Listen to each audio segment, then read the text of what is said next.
Hey, I'm Johnny TOOGOOD from Shihad, and I'm looking forward to playing at the Spring Loaded Festival coming up in 2 weeks. Yeah, 2 weeks it is, my friend. Thanks for joining us today, John. awesome. Nice to be here. So she had a return to Brisbane, as you say, in a couple of weeks on June the 3rd for Spring Loaded 2023 at the beautiful Sandstone Point Hotel. So how are you feeling about coming back over? Man, any opportunity to get me in front of a crowd with that band, I'm real happy about, So yeah, I'm pretty excited about it, man. Have you ever actually played at that venue before, bro, the Sandstone Point Hotel? You're probably asking the wrong person in the band. It's everything's a blur to me. I'm very much in the present moment, so I may well have. I'd But say if you had, mate, you remember, man, like this place, it's majestic. Like right behind the stage is the ocean. So last time they've had dolphins jumping in the background and shit while band's been playing and shit. awesome. Massive, big outdoor area. It's probably one of the best venues in the whole of Queensland, whole of Australia. That's great. Oh, I'm looking forward to that. That'd be awesome. Excellent. And the lineup for the show includes yourself, Spiderbait, Eskimo Joe, Ratcat, Frenzal Rhomb, Bodyjar, Magic Dirt, and Screamfeeder. Like, I love how for the young fellas out there these days, but for us old fellas, mate, that's not a bad lineup. Yeah, it's almost like the '90s all over again, isn't it? Yeah. Yeah. I like these festivals because it's like I sort of it's not too uncomfortable backstage because I know everybody. Yeah, true. Because I was there, which is great. And so it's a pretty nice vibe backstage. Everyone's sort of we're all a bit past that, really hyper competitive bollocks that we used to do when we were young, so everyone gets on a lot better.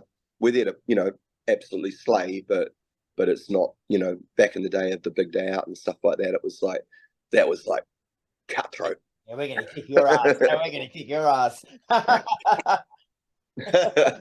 What is it you think about a lineup like this, though, bro? Like there's, like I say, they are all old sort of '90s bands, but organisers must obviously have faith that they're going to sell tickets, otherwise they wouldn't put it together. So why do you think lineups like this still succeed, I guess? Well, I mean, because each one of those bands have got great songs. I mean, that's basically it, and songs stand the test of time, so that lineup's, obviously specific to a certain, a time, but at the same time, it's all like every band on that lineup, has got a great song or 5 or 10, so people like seeing, music that they connected to, when they were younger, so I think it's a great idea. Yeah, I love it. But how important do you think festivals like this are that feature bands from just Australia and New Zealand? Like you don't see many these days that have got just local bands. Yeah, man. I was just talking to another interview about, we were sort of discussing the big day out and how that used to be so great because it was international and local. Yeah. And I sort of missed that festival because it was sort of like, it wasn't about what genre it was. It was like, is it good? Then we'll book it, and I like that because it meant that we, as music fans, we got to see a whole bunch of shit that we wouldn't have seen if we'd just been playing at a metal festival. Yeah. I think, but the local band thing. I mean, each one of these bands have had songs that are, just as big as international bands in Australia and New Zealand. I'm saying, so, and they're pros, so it'll be good, it'll be great, it'll be awesome. Well, this next one's going to test your memory a bit, bro, if you don't remember much. But I'm sure you played with all of these bands before. So I'm going to run through them individually and tell us either your best or your funniest memory of playing with those bands. So we'll start with Eskimo Joe. They used to support us way before they were huge. And they were just really, I just thought they were really cute. And then, because they were like a 3-piece. And we were this really loud rock band. And then all of a sudden, they had a big single and they were huge, way bigger than us. And it was like, whoa, where did that come from? But yeah, but at the same time, it's like, well, that's sort of how music works, It's like a great song can come from anywhere. And yeah, I just, even when I bump into Cab now, it's like, it's still, yeah, he's always been a nice fella to me, So I really like him. Oh, and how about Spiderbait? Spiderbait. I mean, yeah, man, they had some mean songs. I really like, don't you wanna be big time?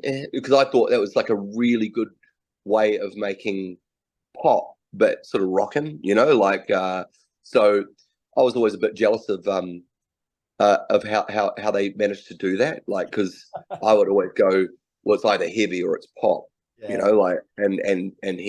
they managed to find a way through that, and they were always cool to have around because they were really unique, and yeah, just different, and they had their own thing going on, and they're all really cool characters in their own rights, so I'm looking forward to seeing them. And how about Ratcat? You played with them much? Never played with Ratcat, but I heard that they actually thought we were okay, so I'm looking forward to meeting them. Okay, that's great. Yeah. So I'm looking forward to meeting them and seeing what they do as well. Because that's sort of because I was brought up in New Zealand, we sort of miss Ratcat. I worked in music retail, but it never translated over to New Zealand for some reason. Sometimes that happens, so I missed that thing, and we moved to Australia around 1998. So I'm not even sure if they were still rocking at that point. Oh, yeah. Yeah. I know you played with these guys before, Frenzal Rhomb. Oh yeah. Well, Frenzal Rhomb, we owe Jay Wally's broken arm our whole career in Australia, actually. So how's that? yeah, well, basically we just made the General Electric and done this huge tour around Australia with UMI, and we were booked on the big day out that year, and we had this great record in our pocket, but we were on the third stage because our profile wasn't that big then, and then Jay Wally broke his arm doing, I think, skateboarding, and so they had to pull out, and they were on the main stage. So Ken and Vivian, who run the big day out, swapped us out and put us on the main stage, and basically that's when our career in Australia sort of took off, So thanks, Jay Wally, for breaking your arm. Good on you, Frenzal. How about Magic Dirt?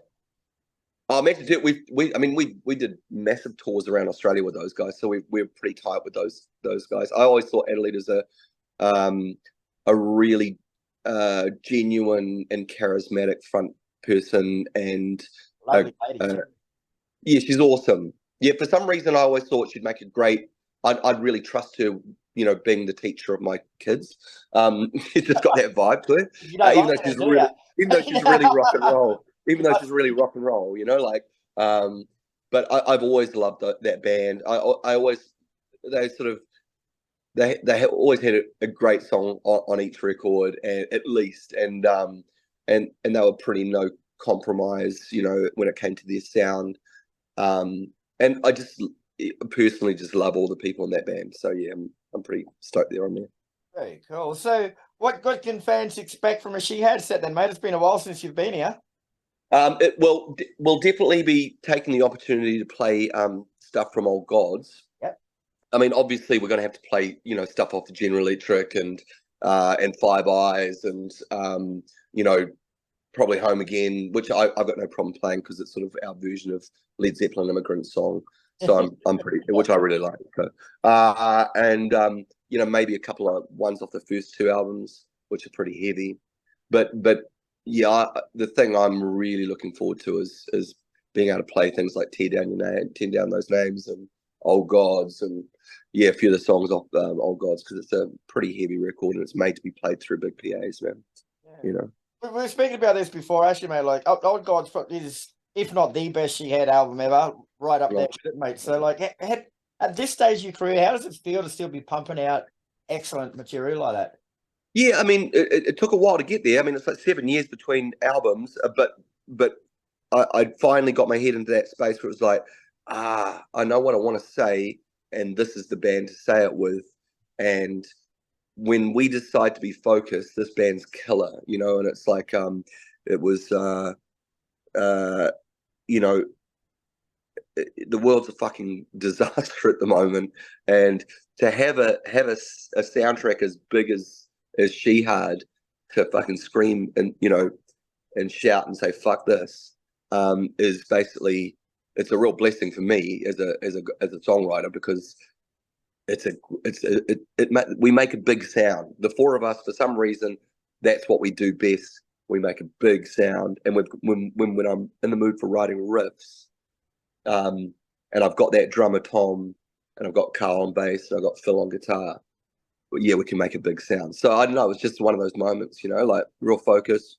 We all wanted to make a good record, and then we, you know, someone put us together with Adam Spark from Birds of Tokyo, the guitarist from Birds of Tokyo, and he was a fan from when he was young, living in Perth, and he saw us at a big day out when he was about 15, and he was like, I've always loved your band live, but I've never heard that on record, that same feeling as what I got as a 15-year-old standing in front of those speakers, and I want to make a record that sounds like that. And I think he did a really good job of doing that, basically. Kudos to him. He definitely did. Definitely. Yeah. Oh.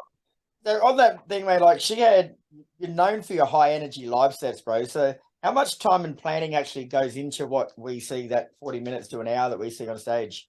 Oh, we're pretty nerdy about it. We know we run through. We'll always have a rehearsal if we haven't seen each other for a while, and make sure that the sets. We do a set like we arrange a song, so it's all like highs and lows and, you know, blah blah blah. And then before we walk on, that 30 minutes beforehand, we run through it and out verbally. We talk to each other. This is what's happening. That's what's going to happen. This is what's going to happen. And then we hug it out, and then we're on stage and we go boom, you know. And it's just like, we do have the luxury of having played with the same musicians for 33 years. So we do know where the one is, you know, like, so it's like, there's a sort of unwritten tightness which comes from just playing with the same musicians, which only time can give you that, you know. And it's a real luxury to be inside that beast, because it's just nice to know that everyone's going to be on the same beat, you know, like always, you know. Yeah.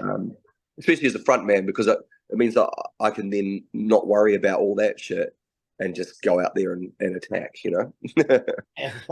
And speaking of your live shows, mate, like anyone who's seen Shihad, it'd have to stick in their mind images of you just scaling whatever the fuck you climb. But none of us are getting any younger, bro. Like, how do you compensate these days for the fact that maybe we can't do things like, or shouldn't do things like that, but still wanna? Yeah, I mean, I was on stage the other day in front of like 10,000 people in Wellington, and ended up like crowd surfing the crowd, which I haven't done for a while. I mean, yeah, I definitely, I don't feel like the performance has been hindered by age. Like, I'm 51 now, but I do look after myself, because you have to if you want to stay alive. And I want to stay alive because I had kids late in my life, so I need to stay alive if I can.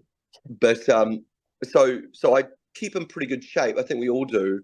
But yes, I'm not going to be scaling lighting rigs anymore, because yeah, I've got things like rotator cuff injuries from, you know, like jarring my arm, and, you know, ankle that's broken and blah blah blah. And so I'm probably a little bit more aware of my mortality than I was when I was younger. But as soon as I hear that music, man, it's pretty hard not to move to it, you know, like. And sometimes it'll still take me in a place that an 18-year-old will go. Yeah. For better or for worse. For better or for worse. It definitely hurts the next day way more in the shower than it did when I was 18. Yeah. Oh, God. Now, I know we also spoke about this before, but Old God says you haven't really had a chance to tour that album properly yet. No. So a lot of people still might not be familiar with it. And as you say, it's a fucking great album, but I believe you're already writing for the next one. Yeah, man. Yeah, we just wrote a song called Black Flowers, which is like, it sounds like the end of the world, and I'm fucking stoked with it. So, you know, yeah, I can't wait for people to hear that. I'm sort of thinking about doing a little bit of just a little solo side project for a little bit. Oh yeah. Just to get it out of my system. Personally, I had a lot of personal carnage, family carnage during the COVID. Lost my mum, lost my brother-in-law, blah blah blah. Everyone's got fucking horror stories from those 3 years. But yeah, it was pretty tough, and I just needed some just quiet music just to fucking just to try and work that shit out. But I'll get that out of my system and then get back to Shihad. At the right time. Yeah. All right, John. Well, thanks very much for your time today, mate. Shihad returned to Australia on June the 3rd to play at Springload at Sandstone Point. I believe there's still a few tickets left, so get yourself on, mate, and I'll catch you there for a beer. Awesome, mate. Have a great day, dude. Always a pleasure, brother. See you soon. We'll see you there.